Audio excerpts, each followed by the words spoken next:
ஆ hi hello friends. இது என்ன சாமின்னே தெரியல. எங்கள் வீட்டில் வந்து எங்கள் மாமனார் வாங்கி வச்சதான் இது. இந்த சிலை வாங்கி எத்தனை வருஷம் ஆகுது?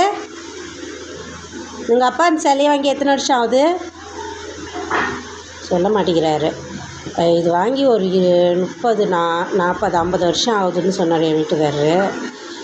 எத்தனை வருஷம் ஆகுதுன்னு கூட எனக்கு தெரியல. ஆனால் என் மாமனார் வாங்கி வச்சதுன்னு சொல்கிறாரு இவர். இந்த சாமி வந்து கையில் சங்கு வச்சுக்கிட்டு ஓடுற மாதிரி இருக்குது.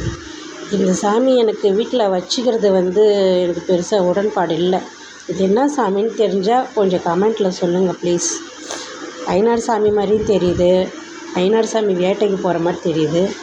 ஆனால் இது வந்து கையில் சங்கு வச்சுக்கிட்டு ஓடுறாரு. இது பாருங்க, பார்த்திங்கனாலே தெரியும். இது பாருங்க, முன்ன ஒரு கால் பின்ன ஒரு கால் முட்டி போட்டுக்கிட்டு மாதிரி இருக்கிற மாதிரிலாம் இல்லை. இது ஓடுற மாதிரி தான் எனக்கு தெரியுது. கையில் சங்கு வச்சுக்கிட்டு அங்கே பாருங்கள், பூ மாலை மார்பில் பூ மாலைலாம் இருக்குது. சைடில் கையெடுமா, சைடில் பாருங்கள், அந்த ஐயனாருக்கு சைடில் அந்த ஒரு மாதிரி போட்டுப்பாடல அந்த மாதிரிலாம் இருக்குது. தலையில் கிரீடம் ஐயனார் சாமி போடுற மாதிரியே தான் இருக்குது. எல்லாமே ஐயனார் சாமி மாதிரி தான் எனக்கு தெரியுது. எனக்கு ஒருத்தவங்க இது ஐயனார் சாமின்னு தான் சொன்னாங்க. உங்களுக்கு என்னென்னு தெரியல சொல்லுங்கள். ஏன்னா ஐயனார் சாமி வந்து கையில் வந்து சங்கு வச்சுருக்க மாட்டாங்க. இது சங்கு வச்சுருக்குது. என்ன சாமின்னு தெரிஞ்சால் சொல்லுங்கள் கமெண்ட்டில் ப்ளீஸ்.